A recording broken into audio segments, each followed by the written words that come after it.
Welcome to crypto market pulse. आपके साथ मैं हूं अयाज, क्रिप्टो मार्केट से आज की बड़ी खबरों के साथ। चलिए देखते हैं आज का टॉप हेडलाइंस। बिटकॉइन $66,000 के नीचे, हाई इन्फ्लेशन के डर से मार्केट कॉशियस। सेनेट वोट से पहले रिलीज हुआ क्लैरिटी एक्ट का फाइनल टेक्स्ट। पहला स्पॉट बिटकॉइन ETF लॉन्च करने की तैयारी कर रहा जापान। महाराष्ट्र लाएगा इंडिया का पहला ब्लॉकचेन लैंड टोकनाइजेशन कानून। बिटकॉइन इस वक्त $66,000 के नीचे ट्रेड कर रहा है। पिछले 24 घंटों में बिटकॉइन करीब 1.5% नीचे है। यूएस ईरान के बीच बढ़ती जियोपॉलिटिकल टेंशन से मार्केट प्रेशर में है। ब्रेंट क्रूड $100 पर बैरल के ऊपर पहुंच गया है। पिछले 2 महीने में पहली बार तेल इतना महंगा हुआ है, जिसकी वजह से हाई इन्फ्लेशन का डर वापस आ गया।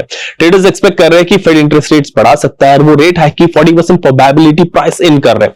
इसके अलावा एआई स्पेंडिंग्स की वजह से कल यूएस स्टॉक मार्केट पर भी प्रेशर रहा। टेक हेवी इंडेक्स नैस्डैक 2% से ज्यादा गिरा, जिसका असर क्रिप्टो मार्केट पर भी पड़ा। सेनेट फ्लोर वोट से पहले क्लैरिटी एक्ट का फाइनल टेक्स्ट रिलीज हो गया। रिवाइज बिल में डिजिटल एसेट एथिक्स प्रोविजंस भी शामिल किए गए। इन प्रोविजंस के तहत US president, vice president, Congress के मेंबर्स और उनके स्पाउसेस अपने पद पर रहते हुए किसी भी डिजिटल एसेट को इश्यू स्पॉन्सर नहीं कर सकेंगे और ना ही इसके बदले किसी तरह का फाइनेंशियल बेनिफिट ले सकेंगे।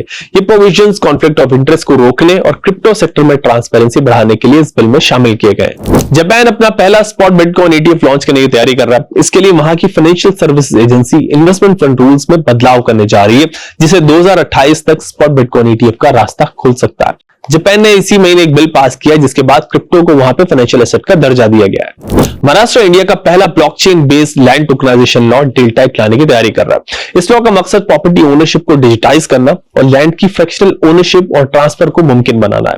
महाराष्ट्र सरकार का मानना है कि ब्लॉकचेन बेस्ड लैंड टोकनाइजेशन से इन्वेस्टमेंट और लिक्विडिटी को बढ़ावा मिलेगा। अब चेक करते हैं मार्केट में top gainers and top losers कौन से हैं।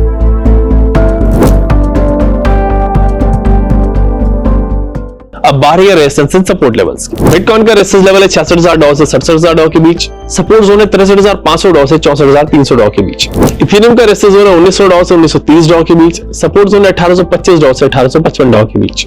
BNB का रेजिस्टेंस जोन है $572 से $576 के बीच। सपोर्ट जोन है $558 से $563 के बीच। सोलाना का रेजिस्टेंस जोन है $77 से $79 के बीच। सपोर्ट जोन है $72 से $74 के बीच। XRP का रेजिस्टेंस जोन है $1.13 से $1.15 के बीच। सपोर्ट जोन है $1.07 से $1.09 के बीच। यूएस में क्लैरिटी एक्ट पर प्रोग्रेस की वजह से इस हफ्ते क्रिप्टो मार्केट ने यूएस इक्विटीज को आउट परफॉर्म किया। इससे मार्केट सेंटीमेंट इंप्रूव हुआ है, बट मार्केट में लेवरेज बढ़ रहा है और यूएस ईरान के बीच टेंशन भी बढ़ रही है। ऐसे में मार्केट में वोलेटिलिटी देखने को मिल सकती है, इसीलिए वीकेंड पर एग्रेसिव पोजीशन लेने से बचे।